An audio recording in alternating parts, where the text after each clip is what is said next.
안녕하세요. 오늘부터 긴 원격 수업이 시작됩니다. 지난번 원격 수업에서 삼가 죽음 소단원 1 복습했었죠.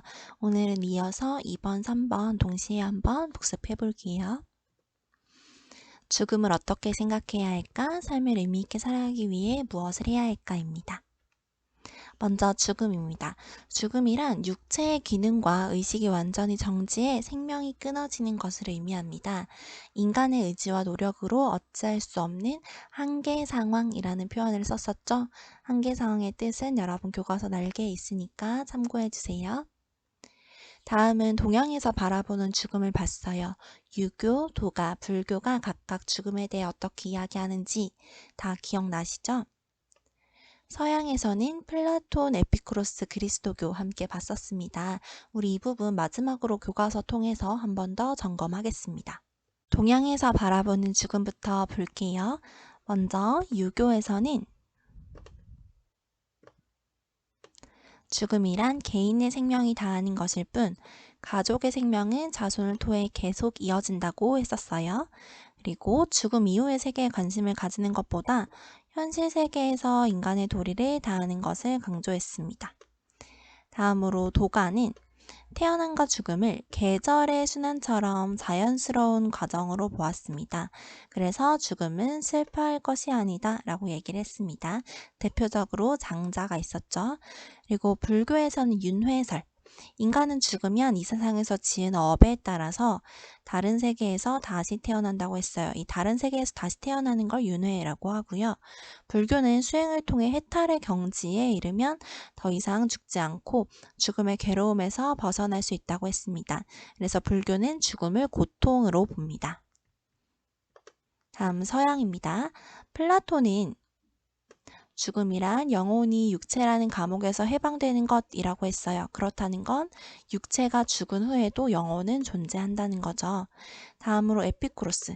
에피쿠로스는 우리가 살아있는 한 죽음은 우리와 상관이 없고 죽음이 우리를 찾아왔을 때는 우리가 이미 존재하지 않으므로 죽음을 두려워할 필요가 없다 라고 했어요. 에피쿠로스는 사람이 죽으면 다 흩어져서 원자로 돌아간다고 얘기를 했습니다.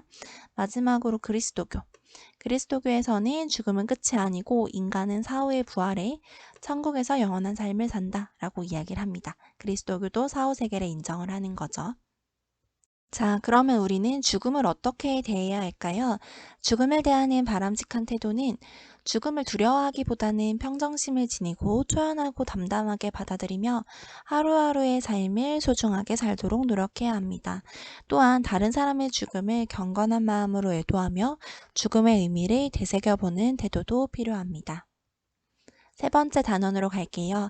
삶을 의미 있게 살아가기 위해 무엇을 할 것인가입니다. 의미 있는 삶은 우리 교과서에 보면 개인적인 차원에서, 타인과의 관계에서, 또 사회적으로, 자연과의 관계에서 이렇게 나누어져서 설명이 되어 있어요. 교과서 참고해 주시면 되는데 간단하게만 정리하면 개인적으로는 내가 하고자 하는 것을 노력해서 얻는 것, 자아실현이라고 하죠. 그 부분이 있었고, 타인과의 관계에서는 다른 사람에게 사랑을 베풀고 다른 사람과 원만한 관계를 맺으며 다른 사람에게 인정받는 것이 있었습니다. 다음으로 사회적으로는 사회에서 요구하는 규범을 지키고 사회에 이바지 않은 것들이 있었습니다. 다음 마지막으로 자연과의 관계에서는 자연을 소중하게 여기고 아끼며 자연과 조화로운 삶을 사는 것이 있었습니다. 이런 것들이 의미 있는 삶이라고 할 수 있을 것 같아요. 자, 그럼 우리는 의미 있는 삶을 살려면 어떻게 해야 될까요? 일단 첫 번째는 우리의 삶은 영원하지 않고 유한하다는 것을 자각해야 하고 목표를 설정하고 그 목표에 따라 구체적으로 실천 계획을 세워서 노력해야 합니다. 세 번째는 삶을 긍정적으로 대하고 우리가 하는 일에 긍정적인 의미를 부여해야 합니다. 자, 그럼 오늘의 과제입니다.